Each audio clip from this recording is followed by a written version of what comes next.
question? Yes, I have a question. What is your favorite part about being a comedian?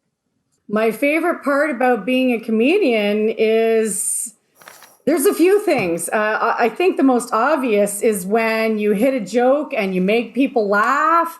There's like a rush of love and adrenaline that goes through your body. It feels amazing. And also, it's when you're writing a joke and you know it's a good one. You can just feel it in your bones and you almost can't wait to get on stage and try it out. Those are really exciting times. It's basically like you have something so special and you can't wait to share it with everyone and see, what the result is. Favorite part of being a comedian is like everyone comes up to you like after the show, like strangers, and just saying, "Oh, I like this joke," and I like, they give you advice, and just for that 5 minute of fame, you feel like a celebrity, and you want more. And it is one of the hardest occupations right there. And but yeah, one of my favorites is meeting a lot of people and making strangers laugh. Comedians don't just make people laugh, they make people think about difficult things too. That's kind of their job, is to shed light on things that a lot of people might not want to talk about. And like Darwin mentioned, people coming up to you after the show, sometimes they come up to you and talk to you about difficult things that you've talked about, and they appreciate that. They feel like, "Oh, thank you for talking about this, because I always felt like I couldn't do it, but now I feel like I can." So that's a huge thing, is just being able to give people permission to talk about things that they want to talk about. Everything, doesn't matter how bad it is, there's always humor in it. Unfortunately, you don't want to say that, but even death, funerals and all that, there's humor in it. You just find it. Maybe there's just the right time to say it or do it, right? How much money do you make for being a comedian? That might actually be the funniest question of all, because the answer is not very much. When you're starting out like Darwin and I are, almost nothing, really, or nothing. And it costs money to get to your gigs, too. You have to drive to the gigs. You have to take time off your other job. Practicing, giving up time with friends and family to try and make your set work. It takes a long time of practice before you can even get regular sets in a fair-sized city like Vancouver, where Darwin and I are. You're talking years before you're going to make any money at it. I personally produce shows, and that means I have a few venues where I bring comedians in and they tell jokes and I tell my jokes too. And because of that, I can actually make a little bit of money there. I find there's more money in producing than being a comedian. When we think of people making a lot of money, like Dave Chappelle, he just signed a $50 million deal with Netflix. But he's one guy, and most comedians are not making that kind of money. Most comedians have a second job, even if that's their regular job. One of the most popular comedians in Canada right now, he's also a flight attendant for WestJet. So he needs both jobs to support his family. I'll tell you what, though, things are changing a little bit because of this pandemic. A lot of venues are actually closing down. So there are less places for comedians to perform, but regular comedians, regular people who are just regular comedians, are looking for other venues to bring more people in so that they can get paid at least a little bit. So things are changing because of this pandemic, and that's a good thing. Really, if you really love what you do, you don't really care what you make, and you enjoy what you do, right? Paula's absolutely right about it. It does take time. Say, for example, like Jokoy, I know his backstory. It took him 30 years to be where he's at now.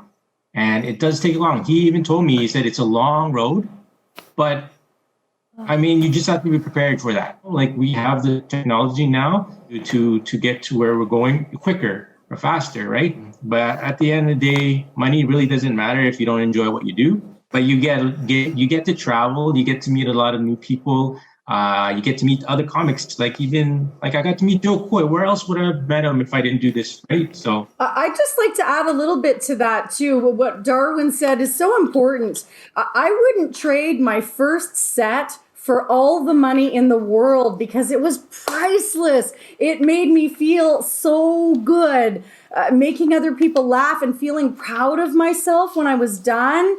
I wouldn't trade that for all the money in the world. I really wouldn't. And meeting other comedians like Darwin and famous comedians. And when a bunch of comedians get together in a room and we're just riffing with each other, there's nothing like it. It is super fun. It's fantastic. Can I share my favorite kid joke? Sure. Okay. Yeah. Okay, this is my favorite kid joke of all time. And a kid told me this joke. Why did the man fall in the well? Why? why? Because he couldn't see that well. Okay. Darwin. I like jokes that are quick and to the point. Recently I've been watching a lot of Seinfeld. He has a lot of Netflix documentaries, and I like his jokes because he doesn't use a lot of profanity. So Seinfeld had a joke. He's like, "Why do they call it a building when it's built?" And he went to a fire station one time and he met with all the firefighters, and he asked one of the firefighters, "Hey, when it's raining outside, do you guys have a day off?" So, Darwin, we heard that you opened for Jokoy. How was that experience for you? I can't even explain that experience. It was so unreal. I felt like I was dreaming the whole time. How it came to be is so I really enjoyed watching Jokoy. I watched him more than 10, 12 times. And after the show, he usually meets with everybody. He's a comedian where he never forgets where he came from. And he really values his audience. So you could be at the end of the line. To meet him, he'll wait till the end of the line. I really enjoyed, how he just makes people laugh. I'm like, how do people relate to the joke? You're not even Filipino and you laugh, that power to do that. It's amazing to me. And he looked up to Eddie Murphy when he was starting on that. So what happened was I met up with him at one of his last shows, and I went up to him. I said, "Hey, you're like my India." And then that's when he told me, "You know what? I'm going to give you 5 minutes to open up my show." He didn't tell me where, and I thought he was joking, but he's serious. Without even being prepared, I wasn't ready. I just, yeah, sure, I'll be ready. He's going to give me a year to prepare.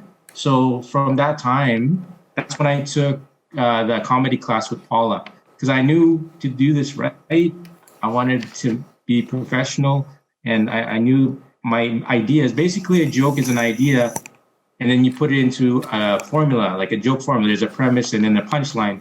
If you don't put them in the formula, people get lost and they don't laugh at the joke. It just because it's either too long, the joke, or it's too short, or the punchline. It's like making a song. You have to have the right words to write a song, and it has to fall on the right beat. If it's not the right word or right pronunciation, like there's a joke I remember, I wanted to end on the word washroom, but it didn't have the same effect when I say bathroom, like washroom, bathroom, like it has to hit, like there's a pop, right? So fast forward a year later, I flew to Winnipeg, my hometown. Here's the thing, when you want something, and as long as it's not hurting anyone and it's not illegal, you do it. Like I emailed his HR people over and over again. I'm like, he told me he's gonna let me do 5 minutes. He told me, and I have it on video. So I kept bugging his HR or his PR, and finally, I remember this. I was at work. I work in an office, and then I got an email at work saying, "Okay, your material is approved. Jokoy, you're performing in Winnipeg for these dates." And oh man, I was gone. Like I didn't want to finish my shift. I was not even there. And I told my boss already, I'm like, "I'm gonna be leaving on these days. Are you gonna let me go?" And she said, "No, And unfortunately, unfortunately, this is a one in a lifetime opportunity. And I don't want to say this, but I actually quit. I quit my job to do it. And I don't regret that. So I performed 3 times with them. So all my friends from high school growing up, and they saw me after the show. And it was such a great feeling because people like come up to you like, you do jokes, you're funny, you could keep going, you know, all the encouragement. But yeah, it was a great experience. I have it on video. I'm just going to leave it with this. My parents, I asked them, hey, I'm open up for Jokoy. And they're like, oh, they're not even excited. Okay. I'm like, I'll fly you guys to Winnipeg to watch me live. And they're like, why am I going to pay money to watch you? I'm like, okay, I'll just tell you how it goes. But anyways, that's the story with Jokoy.